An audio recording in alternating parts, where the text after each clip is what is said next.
వాతావరణం. ఈసారి వాతావరణం రైతులకు అనుకూలంగా ఉంటుందా? ఉంటుంది. అతివృష్టి, ఉంటుంది. ఉంటుంది. అనావృష్టిలు ఏమన్నా లేదు. ఉంటాయా? ఉంటుంది. హ్మ్. ఉంటుంది. సకాలంలో వర్షాల యొక్క అండ వల్ల హ్మ్. సకాలంలో దరిద్రాన్ని అనుభవించరు. ఓహో! పంటల పరిస్థితి ఏంటి? ప్రకృతి వైపరీత్యాల పరిస్థితి ఏంటి? లేదు నాన్న. ఆ! ప్రకృతి వైపరీత్యాలు బీభత్సంగా అయితే ఉండవు. ఆ!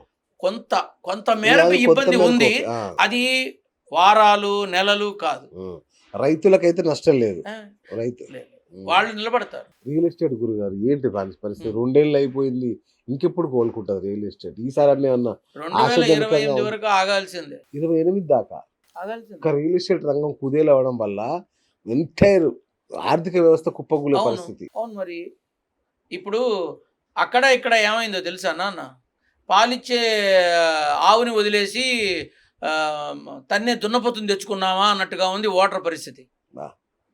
అర్థమైందా? పాలిచ్చే ఆవుని వదిలేసి బ్రహ్మాండంగా అర్థమైంది. దున్నపోతుని తెచ్చుకొని తన్నించుకుంటున్నామా అన్నట్టుగా ఉంది అక్కడ, ఇక్కడ. ఆ! అలానే జరుగుతోంది. అబ్బబ్బబ్బా! రాష్ట్రాల అప్పులు, ఆదాయ పరిస్థితులు ఎలా ఉంటాయి? మన ముఖ్యంగా తెలుగు రాష్ట్రాలు. తెలంగాణ కన్నా ఆంధ్ర భారీ స్థాయిలో అప్పుల ఊబిలో కూరుకుపోతుంది. ఆ!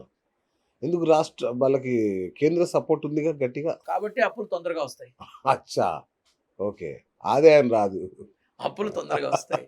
ఎవరన్నా పంచాంగం పట్టుకొని రాష్ట్ర ప్రభుత్వాలు నిర్వహించేటటువంటి ఆ ఉగాది పంచాంగ కార్యక్రమాల్లో ఎవరన్నా చంద్రబాబు నాయుడు గారు ఈ సంవత్సరం మీకు కొన్ని పరాభవాలు జరుగుతాయి. ఈ సంవత్సరం ప్రతిపక్షం వారి నుంచి మీకు ఈ ఇబ్బంది ఉంటుంది. ఈ సంవత్సరం వానల వల్ల రైతులకి ఒక 3, 4 రోజులు కష్టకాలం వస్తుంది. ఈ సంవత్సరంలో కొంచెం రాజకీయపరమైనటువంటి గొడవలు జరుగుతాయి. ఈ సంవత్సరంలో రాజకీయ కక్ష, ఇతర సంబంధమైనటువంటి మరణాలు సంభవించే అవకాశం ఉంది. మీ పార్టీకి ప్రత్యేకించి మీ పార్టీలో కొంతమంది నాయకులు మీ నుంచి వెళ్ళిపోయే అవకాశం చెప్తారా ఎవడన్నా? అమ్మో! ఏంటది? ఎవడన్నా చెప్తాడా? ఛాన్సే లేదు. పొగుడుతూ కూర్చుంటారు గాని అవును. నిజాలు మాట్లాడతారా? మీకు ఛాన్స్ ఇస్తే చెప్తారా అలాగే? ఏంటిది చెప్పడానికి ఒక పెద్ద నిర్వహణ, ఆ! ఓ ఆ! కార్యక్రమం అవసరమా? ఆ! ఇప్పుడు నేను చెప్పినవన్నీ రికార్డ్ చేసుకొని తర్వాత ఈ ఎరండిలో చూపించు. నాన్న, రైట్. మనల్ని మనం మోసం అవును. చేసుకోవద్దు. నిజం చెప్పడానికి ఎందుకు నాన్న? హ్మ్. చెప్పు. దేనికి నాన్న? ఆ! ఎందుకు మోసం చేయాలి అందరిని? ఎవరి మనుషులు వాళ్ళకి ఫేవర్‌గా చెప్తారు. అవును. తర్వాత ఏంటంటే పంచాంగంలో అదే ఉందండి. మేము అదే చెప్పాం. మాదా అండి అని అంటారు. కానీ ఈ సంవత్సరంలో ఆంధ్ర రాష్ట్రంలో కొంత అనిశ్చితి ఏర్పడుతుంది. హ్మ్. ఓకే. తప్పదు. తప్పదు. ఓకే. రైట్. మరి యూత్, నిరుద్యోగుల పరిస్థితి ఏంటి? ఈ సంవత్సరం వాళ్ళకేమన్నా ఆశాజనకంగా ఉంటదా? లేదు. ఈ సంవత్సరం మొదలవుతుంది. మేబీ వచ్చే సంవత్సరంలో కొంతమందికి ఉద్యోగ అవకాశాలు కొంతమందికి మాత్రం ఉంటాయి. అంతే. ఓకే. 7 లక్షల మంది పరీక్ష రాస్తే 300 మందికి ఉద్యోగాలు వచ్చినట్టుగా బా!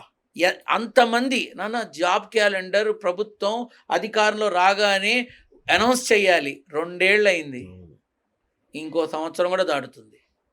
తప్పదు. అంటే హ్మ్. ఇప్పుడు అప్పుడే ఇచ్చేసారనుకో, హ్మ్. ఈ 2 సంవత్సరాలు జీతాలు ఇవ్వాలిగా. అంతేగా. ఎక్కడి నుంచి వస్తాయి? అంటే దిగిపోయే ముందు ఇస్తారా? బాగా కరెక్ట్‌గా చెప్పావు. అంతే. ఇక నుంచి నువ్వు కూడా జ్యోతిష్యాలు వద్దు. చెప్పొచ్చు. వద్దయితే. బాబోయ్! స్టాక్ మార్కెట్ పరిస్థితి ఏంటి గురుగారు? ఏమన్నా పెట్టాలా? పెట్టకూడదా? ఈ సంవత్సరం ఎట్లా ఉంటది? ఇది నువ్వు నన్ను అడగకూడని ప్రశ్న. ఆ! ఎందుకు అంటే తెలిసినా మాట్లాడకూడదు. ఓహ్! ఎందుకంటే నేను స్టాక్ మార్కెట్ అంటే డబ్బు గురుగారు మీకు తెలుసు కదా! మీ ఎందులో వస్తుంది, ఎందులో పోతుందో తెలుసు కదా! మీరు పెట్టుకొని బాగా సంపాదించుకోవచ్చు కదా! అంటే కష్టపడకుండా వచ్చినది ఏది కూడా నాకు వద్దు అని నా తల్లి చెప్పినప్పుడే ఫాలో అయ్యా. సూపర్. కష్టపడి వచ్చిందే ఆ! మనదవుతుంది. ఓకే. మనది దానికోసం మనకెందుకు. అయినా ఈ స్టాక్ మార్కెట్ అనే అందమైన పేరు నాన్న. అవును. జూదం, గ్యాంబ్లింగు, గంట అదేదో ఆట ఆ! సంక్రాంతి అప్పుడు ఆడతారు. ఆ! ఆ ఆట, ఈ ఆట, పేకాట ఇన్ని ఉన్నాయి కదా! అది అందమైన పేరు అంతే. ఓకే. ఇక్కడ ఆధారపడమే సర్వమంగళ ఏదొస్తుందా అని. అవును. అక్కడ అమ్మో ఎప్పుడు పెరుగుతుందో ఆధారపడమే. ఈ రెండిటికి తేడా ఏంటి? అక్కడ కార్పొరేట్ ఆఫీసుల్లో కూర్చొని స్టాక్ మార్కెట్ అని చెప్పి చేస్తారు. ఇక్కడ పందిర్లు వేసుకొని కోడి పందాల మధ్యలో పెట్టి ఆడతారు. రెండు ఒకటే, రెండు సర్వమంగళమే. రెండు ఒకటే. అదృష్టం ఉన్నవాడికి వస్తుంది, దురదృష్టవంతుడికి పోతుంది. ఇది మళ్ళీ నేను ప్రత్యేకించి చెప్పటం నా పిండాకుడు ఎందుకు మనకి. రైట్. గురుగారు, అంతర్జాతీయంగా ప్రస్తుతం ఉన్న పరిస్థితులను చూస్తే మన విద్యార్థులు విదేశాల్లో చదువుకునే విద్యార్థులకు కానీ, ముఖ్యంగా ఐటీ ఇండస్ట్రీ పరిస్థితి చూస్తున్నాం. ఐటీ ఉద్యోగులకు కానీ ఎట్లా ఉంటుంది?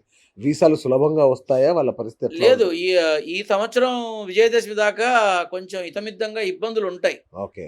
కానీ ట్రంప్ వెళ్ళిపోవడంతోనే ఆ, ముందు అమెరికా వాళ్ళు వాళ్ళ రూల్స్ మార్చుకుంటారు.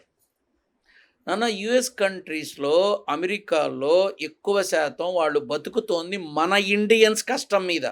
Correct. మన వాళ్ళు వెళ్ళి అక్కడ పని చేయటం వల్ల వాళ్ళకి పనులు అవుతున్నాయి. అవును. ఓకే, మన వాళ్ళు కనుక ఒక్కసారి మాకొద్దు అని సిస్టమ్ షట్ డౌన్ చేస్తే నష్టం వాళ్ళకి, మనకు కాదు.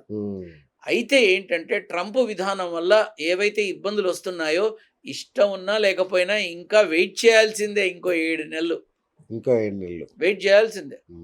ట్రంప్ జరగడం ఎప్పుడైతే అవుతుందో అప్పుడు మళ్ళీ సులభతరమైన పద్ధతిలో ఈ రాకపోకలు కానీ, వీసాలు కానీ, బిజినెస్లు కానీ, టూరిస్టులు కానీ ఇవన్నీ ఏవైతే ఉన్నాయో మళ్ళీ పుంజుకుంటాయి. నార్మల్ అయిపోతుంది. వాడు ఆ రకంగా చేయటం వల్ల ఇవాళ యూరప్ కంట్రీస్ కానీ, ఆస్ట్రేలియా కానీ, జర్మనీ కానీ, జపాన్ కానీ, రష్యా కానీ ఫుల్లు.